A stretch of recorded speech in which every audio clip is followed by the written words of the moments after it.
Ons gaan vanoggend voort met ons behandeling van die Heidelbergse Katekismus. Ons gaan stilstaan by Sondag 13 van die Katekismus. Steeds by die identiteit van Jesus Christus. En ons skriflesing gaan kom uit Psalm 45.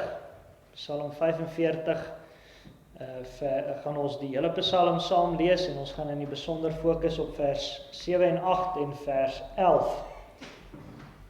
Eerder op vers 12 van Psalm 45.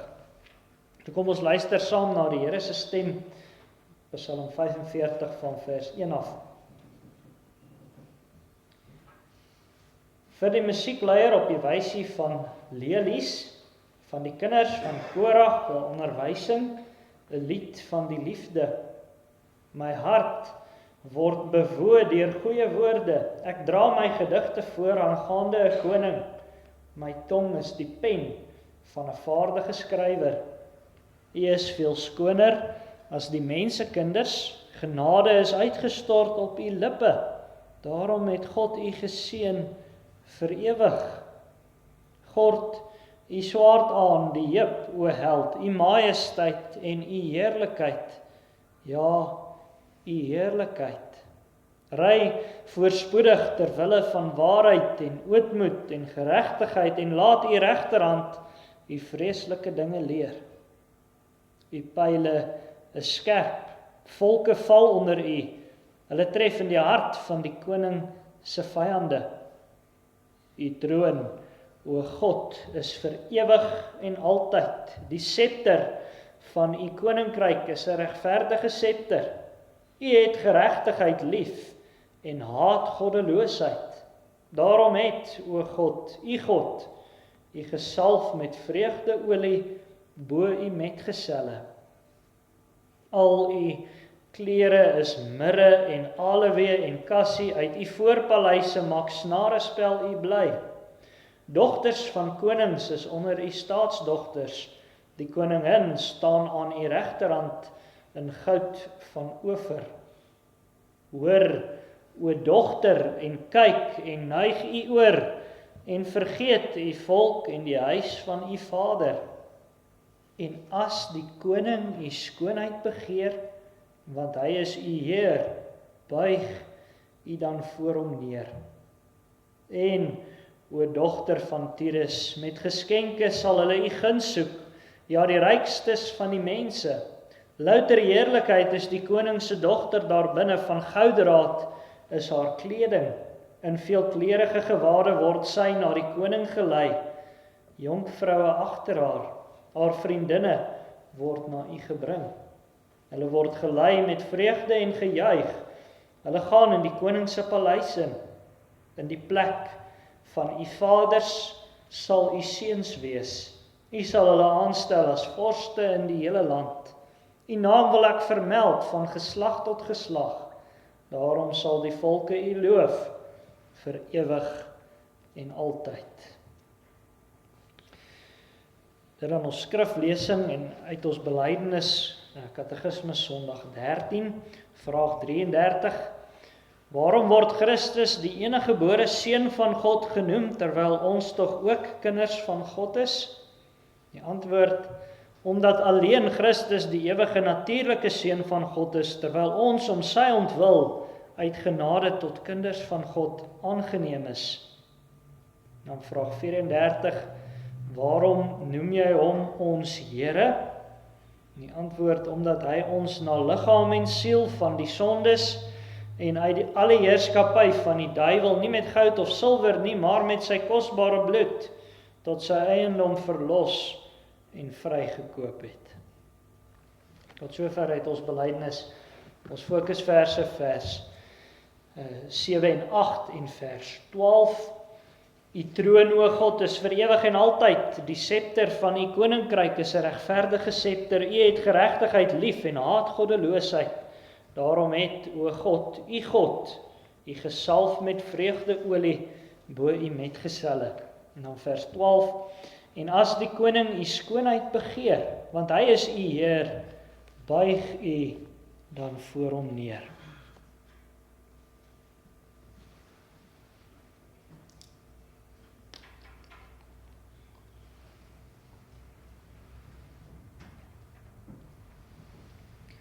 Geliefde gemeente, ons kan ons die rykdom van die seëninge wat God vir ons in Christus gee, eintlik nie voorstel nie. As ons maar net hoor by watter name ons hom moet ken, dan hoor ons hoe veelvuldig en ryk God se genade is. Die blote feit dat ons hom by meer as een naam of titel moet ken, wys vir ons klaar hoe groot en hoe heerlik sy persoon is. Dit wys vir ons hoe diep en omvattend God se liefde en genade teenoor ons is. Ag, en as ons maar nadink oor die betekenis en die inhoud van Christus se name, dan behoort ons werklik te verwonder. Ons behoort met dankbare ontzag te bely, ons glo in Jesus Christus, die enige gebore seun van God, ons Here. Ons het nou reeds gehoor wat ons bely met die eie naam Jesus. Hy is ons groot verlosser en ons enigste verlosser. Daar is geen ander naam waarop ons kan hoop vir die verlossing van ons sondes nie. En ons het ook gehoor van sy amptsnaam, Christus. God het vir Jesus met die Heilige Gees gesalf tot sy ampt, tot sy werk. En Christus se amptswerk is om die verlossing te bewerk, om dit te openbaar en dit te voltooi. En inderdaad bewerk en onderhou hy dit priesterlik, en inderdaad maak hy dit profeties bekend, en hy sal sy werk ook koninklik voltooi. Ons saligheid is in Christus vas en seker. Dit staan, dit tel voor die Vader. En nou hoor ons vandag van die laaste twee name waaraan ons vir Jesus ken. En wat 'n heerlike saak bely ons tog. Ons aangestelde en bekwame verlosser is die enige gebore seun van God en ons Here. By die naam enige gebore seun van God hoor ons wat Jesus se verhouding met die Vader is, en by die naam Here hoor ons wat sy verhouding tot ons is. So hoor ons dus van nog 'n heerlike verborgenheid ten opsigte van ons gemeenskap met God. Die enige gebore seun van God is ons Here. Hy wat God uit God, lig uit lig, ware God uit ware God is, het met sy bloed betaal, sodat ons aan hom mag behoort. So lief het hy sy kerk. Nou hoor ons in Psalm 45 van hierdie omvattende verlossing en van hierdie liefde van Christus vir sy kerk. En ons hoor daarvan in die vorm van 'n bruilofslied. En hierdie lied word heeltemal tereg beskryf as die bruilofslied van die Messias. Dis Jesus Christus se troulied. Hy is uiteindelik die groot bruidegom waaroor dit hier gaan. En sy kerk is die bruid wat hier beskryf word. Die Heilige Gees het hierdie lied deur Oud-testamentiese gelowiges laat opteken. En daarom is die taal en die beskrywings wat ons in hierdie Psalm hoor ontleen aan die wêreld van die Oud-testamentiese kerk. Baie skrifverklaarders probeer daarom om te spekuleer oor die oorspronklike konteks van die Psalm. Ons weet die Oud-testamentiese kerk het nie vir Jesus in sulke duidelike terme geken soos ons hom ken nie. Hulle het hom nog maar in skaduwees geken. Maar ons weet nie wat die oorspronklike konteks van hierdie Psalm is nie. Ons weet daarvan regtig niks nie.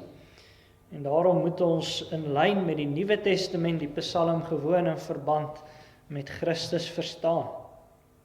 Ons skrifgedeelte gaan dus oor 'n troue.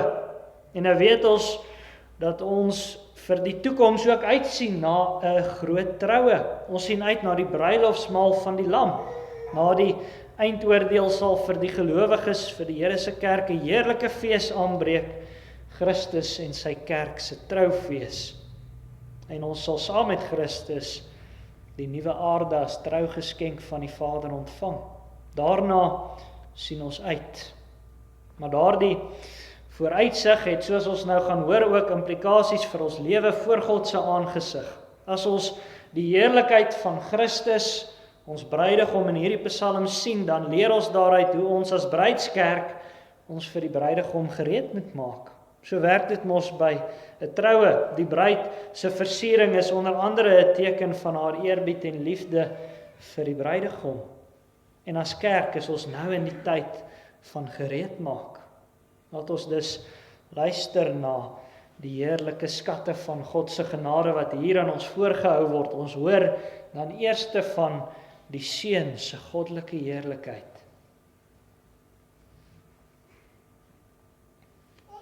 Die eerste deel van die Psalm gaan oor die bruidegom, hoe hy lyk, maar veral hoe en wie hy is, ontlok by die psalmdigter 'n diep bewoondheid. As hy hom sien, dan kan hy nie anders as om die mooiste digkuns te wil skryf nie. As hy praat, dan is sy tong soos 'n pen, soos die pen van 'n kunstige digter. Hy sien voor hom 'n koning wat die perfekte toonbeeld is van God se seun. Sy voorkoms is veel skoner as die van enige mens. As hy praat, dan is dit as ware genade wat van sy lippe afvloei. Maar sy skoonheid en genade gaan nie net oor hoe hy lyk nie, maar dit gaan veral oor wat hy doen. Hy is 'n oorlogsheld. Sy krag is ongeëwenaar. Hy word omstraal deur heerlikheid op heerlikheid. Die gewig van sy persoon kan elkeen wat dit sien en ken nie stom laat nie. Sy koninklikheid, sy majesteit is voor die hand liggend. Maar hy is by uitnemendheid 'n krygsman. Hy veg ter wille van waarheid en ootmoed en die hoogste geregtigheid. Dis die sake waarvoor hy stry. Hy is geheel en al anders as gewone menslike konings. Hy stry nie ter wille van een of ander magspel nie. Hy stry vir die beginsels van waarheid, ootmoed of nederigheid en geregtigheid. En hy doen dit effektief. Sy pile is akkuraat. Hulle tref die hart van sy vyande, die mense en die volkere wat teen hom opstaan, kom tot 'n val. Dit is ons hemelse bruidegom. En nou weet ons, die stryd en oorwinning van ons Here Jesus is inderdaad vir waarheid en ootmoed en hoogste reg. En daaruit het hy vir ons oorwin. Hy is die verpersoonliking van die waarheid. Hy is in sy wese die verklaring, die bewys van God se trou en waarheid. Die bewys dat sy trou en waarheid vasstaan. En hy het ook vol ootmoed en nederig die gestalte van 'n dienskneg aangeneem. Hy het hom gehoorsaam gehou ook aan die hoogste reg, aan God se reg. En so het hy inderdaad veel meer as net menslike teestand oorwin. Hy het die magte van die duisternis, die duiwel, sowel as die dood self oorwin. Geen oorwinning is groter as sy oorwinning nie, en geen stryd is groter as sy stryd nie. Sy stryd is die stryd tussen lig en duisternis, die stryd tussen goed en kwaad, die stryd tussen lewe en dood. En akkuraat, doelgerig, effektief, het Christus die stryd gestry en oorwin. Dit is inderdaad 'n geweldige oorwinning. Dis 'n oorwinning wat sy majesteit en heerlikheid bevestig. Die gewig van sy persoon, van sy grootheid, sy koninklikheid, kom deur sy oorwinning oor die sonde en dood aan die lig. Nou, ons psalmdigter het hierdie oorwinning in terme wat vir hom bekend was uitgedruk, en daarom hoor ons van pile, daarom hoor ons van volke wat val. Maar onder die inspirasie van die Heilige Gees kon selfs hierdie digter weet dat dit hier oor iets meer gaan as 'n gewone mens. Dat hy oor iemand praat wat meer is as 'n gewone mens. Hy het reeds gesê dat die bruidegom veel skoner is as die mensekinders, maar nou gaan die digter verder in vers 7 deur te sê: U troon, o God, is vir ewig en altyd. Die scepter van u koninkryk is 'n regverdige scepter. Die bruidegom, die groot oorwinnaar koning se troon en scepter kom aan die orde. Die feit van sy regering, sy posisie of sy troon is vir ewig. Hoe wonderlik dat hierdie koning wat regverdig, nederig en opreg is, dat hy 'n ewige troon het. Daar is nie slegte konings wat hom kan opvolg nie. En sy scepter wat hy op die manier van sy regering is 'n regverdige scepter, geregtigheid en oorvloed, kenmerk sy heerskappy. En dit is so vanweë die liefde wat in die koning se hart leef. Daarom hoor ons in vers 8, U het geregtigheid lief en haat goddeloosheid. Daarom het, o God, U gesalf met vreugdeolie bo U metgeselle. Die koning se liefde lê in volkome geregtigheid en hy haat goddeloosheid. Daarom kwalifiseer hy om God se gesalfde, om God se Messias te wees. Daarom wil die Here hom salf. Maar let op hoe die digter hom nou aanspreek. Hy praat van U troon, o God. En later sê hy, daarom het, o God, U gesalf. Hy noem hom God. Hierdie bruidegom is nie net 'n groot oorwinnaar en 'n groot koning nie, hy is God self. Sy heerlikheid, sy statuur pas nie by 'n gewone menslike koning nie, maar wel by God. En nou kan 'n mens jou verstom aan al die planne wat die kritiese skrifverklaarders maak om dit te probeer wegverklaar, om te probeer verduidelik dat dit nie regtig bedoel dat die koning en die bruidegom hier God self is nie. Maar broer en suster, ons hoef na hulle argumente nie eers te luister nie, want die Heilige Gees verklaar self vir ons wat sy bedoeling is met hierdie verse. En hy doen dit in die Nuwe Testament, in die brief van die Hebreërs. In Hebreërs 1 vers 8 en 9 hoor ons dat die Heilige Gees die woorde van Psalm 45 in God die Vader se mond lê. God die Vader sê volgens hierdie verse van die Seun, U troon, o God, is tot in alle ewigheid. Die scepter van die koninkryk is 'n regverdige scepter. U het geregtigheid lief gehad en ongeregtigheid gehaat. Daarom het, o God, U gesalf met vreugdeolie bo U metgeselle. Die Heilige Gees self verklaar vir ons die woorde en verklaar vir ons dat die woorde in Psalm 45 gaan oor God, die Seun. Dit is sy troon wat vir ewig vas sal bly. Dit is sy scepter wat regverdig sal heers tot in alle ewigheid.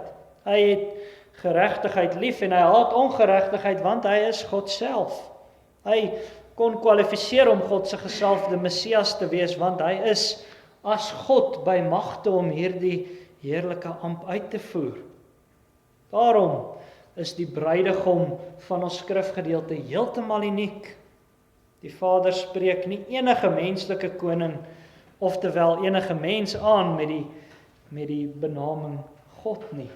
Ons Here Jesus is daarin heeltemal uniek. Dit hoor ons ook vanuit ons belydenis. Jesus is God se eniggebore seun, die enige natuurlike seun van die Vader. Hy is nie geskape nie. Hy het nêrens in die tyd tot stand gekom nie. Hy is saam met die Vader en die Heilige Gees van ewigheid tot ewigheid. Sy bestaan is voor alle eeue. Hy is een in wese met die Vader en die Gees.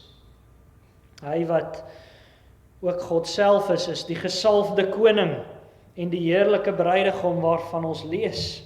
Ons is aangenome kinders van God as gevolg van sy heerlike oorwinning. Ag broer en suster, hoe heerlik is dit om dit te hoor.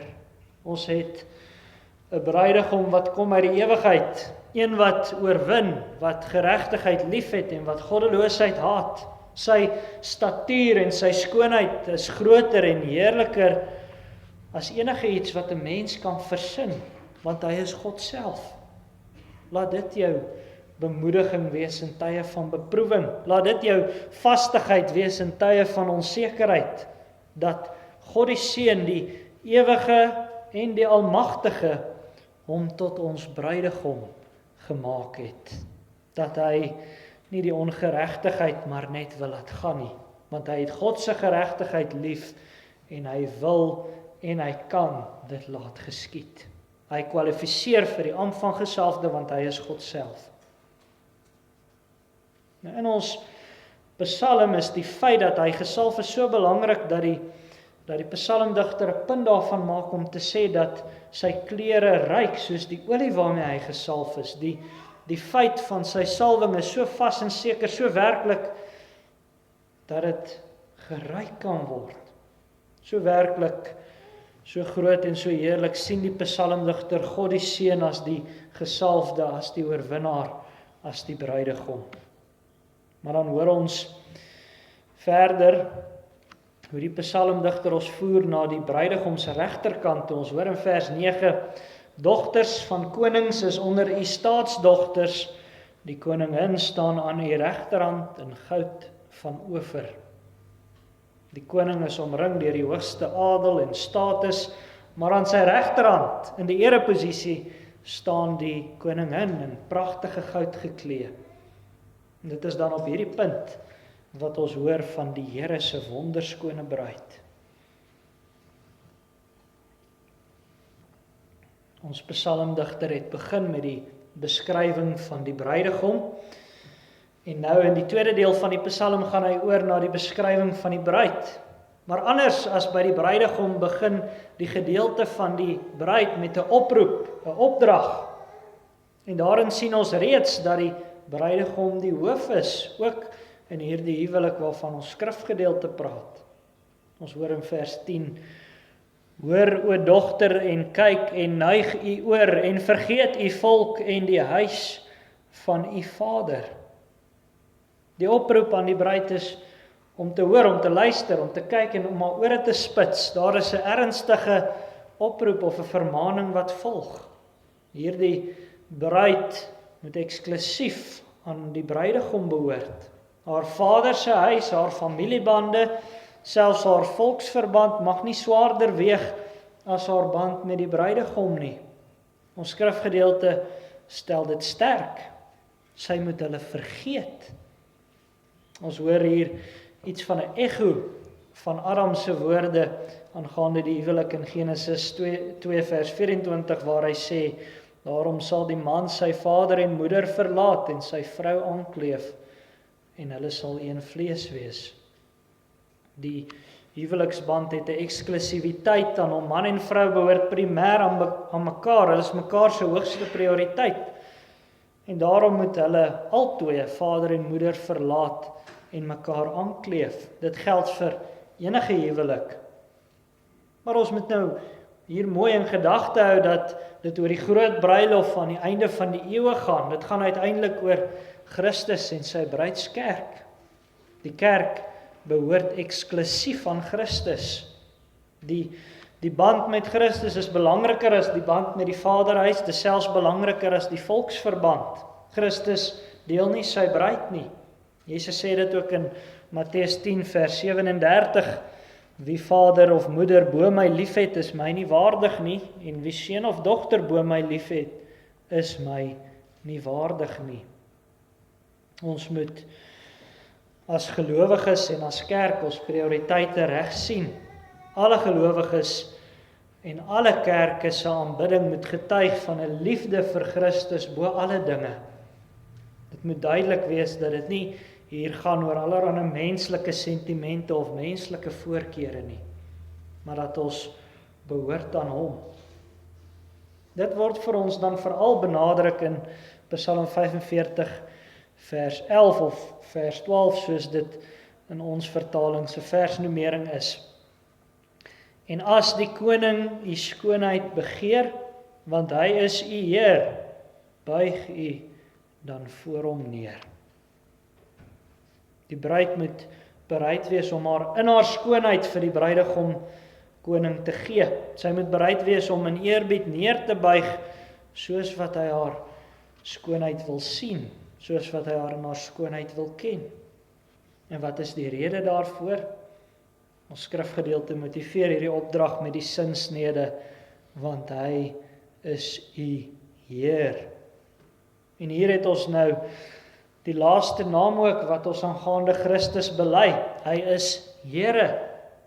Wat alles in hierdie naam opgesluit lê is werklik so mooi en so skoon dat 'n mens daaroor gedigte wil skryf. Die naam Here beteken eienaar. Dit is 'n naam wat dui op gesag, op besitting. En Jesus is inderdaad ons as kerk se Here, ons groot eienaar. En dit beteken nou nie dat die kerk 'n slawebruid is nie. Ons kan nou dink hoe dit gaan met 'n gewone Oosterse koning.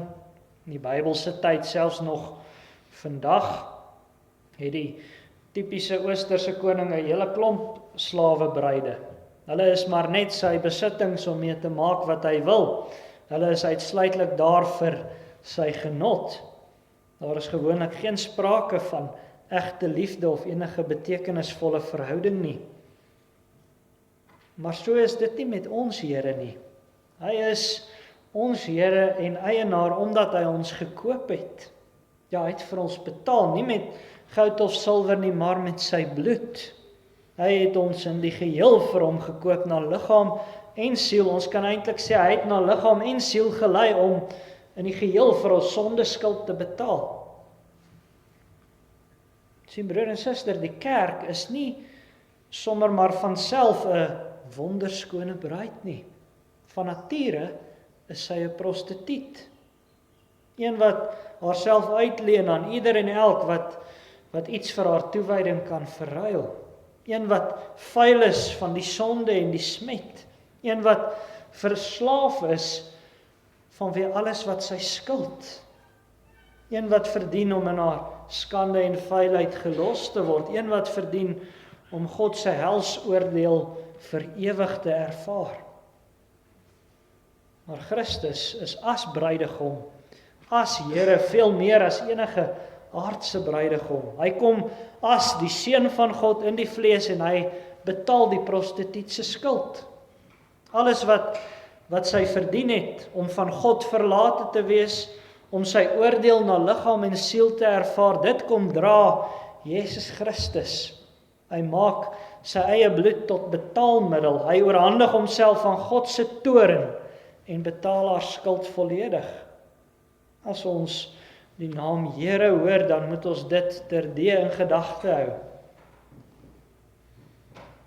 Dis waar Christus elke gelowige kry, in 'n toestand van geestelike prostitusie, op 'n plek waar hulle allerhande sondes najag, vuil en vol skuld, en sy liefde vir sy bruid, sy heldekrag, sy ootmoed en opregtheid was so groot dat hy homself as losprys vir haar lewe gegee het.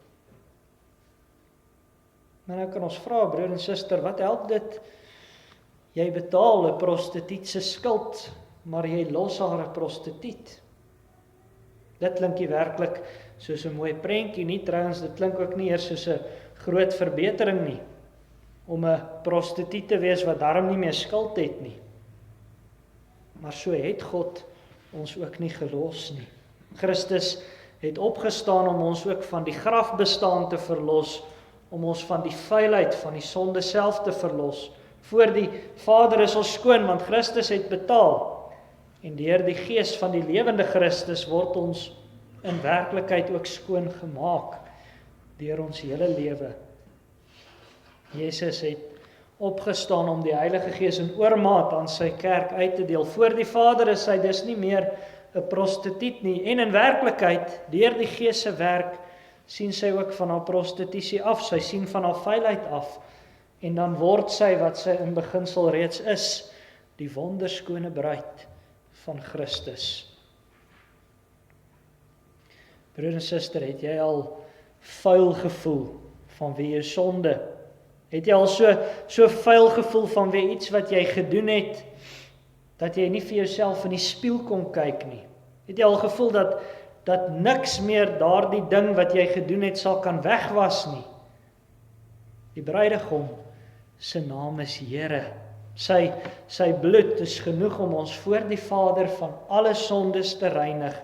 En sy Gees is genoeg om ons deur die lewe hoe langer hoe meer vry te maak van ons sonde smet. Jesus het ons met sy bloed gekoop. En nou hoor ons in ons skrifgedeelte ook van die bruidegom se begeerte na sy bruid. Hy begeer haar in haar skoonheid. Hy begeer om haar in sy liefde te ken. En daardie liefde kan die dood deurstaan. Hy wil haar vir ewig naby hê. Hy wil hom in haar skoonheid verlustig. So is dit mos met 'n gewone bruidegom ook op sy troudag. Gewoonlik is die gaste se aandag by die bruid as hy inloop, maar sou jy omdraai om na die bruidegom te kyk soos wat hy sy bruid aanskou, dan is daar sekerlik geen duideliker prentjie van uitbundige vreugde wat jy jou kan voorstel nie. Nou leer ons uit die skrif dat Jesus self ook bly is oor sy bruid, dat hy haar in haar skoonheid wil ken vir ewig. En sy is dit aan hom verskuldig om haar gewilliglik aan hom te onderwerp, om voor hom te buig. Hy het haar daarvoor van die vloek van die sonde losgekoop. Hy is haar koning en haar Here. Hierdie heerlike verborgenheid lê ook die grondslag vir elke gelowige man se optrede in sy huwelik. Ons hoor immers in Efesiërs 5, manne, julle moet julle eie vroue lief hê soos Christus ook die gemeente lief gehad en homself daarvoor oorgegee het om dit te heilig, nadat hy dit gereinig het met die waterbad deur die woord, sodat hy die gemeente voor hom kon stel, verheerlik, sonder vlek of rimpel of iets dergeliks, maar dat dit heilig en sonder gebrek sou wees. Die liefde van ons hemelse bruidegom werk heiligend en reinigend op die kerk in. En so moet manne se liefde teenoor hulle vroue ook wees. Maar die gemeente versier haarself deur werklik voor Christus as die koning te buig. Trouwens, deur te werk en te leef in gehoorsaamheid aan Christus, maak die kerk haar gereed vir die bruilofsmaal van die Lam. So hoor ons in Openbaring 19 vers 7 tot 8. Laat ons bly wees en ons verheug en aan hom die heerlikheid gee, want die bruilof van die Lam het gekom en sy vrou het haar gereed gemaak. En aan haar is gegee om bekleed te wees met rein en blink fyn linne, want die fyn linne is die regverdige dade van die heiliges. By die bruilofsmaal van die Lam is die bruid gereed en sy is geklee, en haar kleed is die regverdige dade van die gelowiges. Dit is daardie dade wat hulle gedoen het vanuit die liefde en eerbied vir Christus, dis daardie dade waarin hulle self prys gegee het en hom nagevolg het. Daardie dade waarvoor hulle die wêreld se bespotting sou verduur. Daardie dade, daardie getuienisse waarvoor die anti-christelike magte hulle laat vervolg en doodmaak het. Daardie dade wat aan die wêreld verkondig het dat God die Seun, hulle enigste Here en eienaar is. Dit is die kleed wat die kerk dra aan die heel einde. 'n Kleed wat deurweef is met gouddraad, soos ons in Psalm 45 hoor. Een wat pas by die statuur en heerlikheid van die groot bruidegom. Geliefde gemeente, bruidskerk van ons Here Jesus, ken jy die eniggebore Seun van God as jou Here? Ken ons hom as gemeente, as gesinne, as egpare? Soek jy jou bevryding van skuld en sonde en smet in hom alleen? Dit is in hom alleen te finde. Hy is die held wat ry vir waarheid en ootmoed en hoogste reg. En verder, gemeente, maak jy jou gereed vir die bruilofsmaal van die Lam. Pas die ywer en die toewyding waarmee jy voor Jesus buig by sy geweldige statuur. Hy is tog veel skoner as die mensekinders. Hy is God self, gesalf tot ons redding. Hy is Here wat ons gekoop het met sy bloed. En hy wil ons in ons skoonheid, in die goeie werke wat ons doen, ken en so in ons vreugde vind. Dat ons word wat hy ons gemaak het.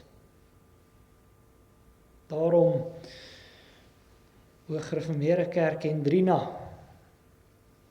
wat die bruidsroep, die stem van God hoor, gee dan die koning groot van mag op jou en op jou skoonheid ag, o weier nie, buig voor hom neer, hy is jou koning en jou Heer. Amen.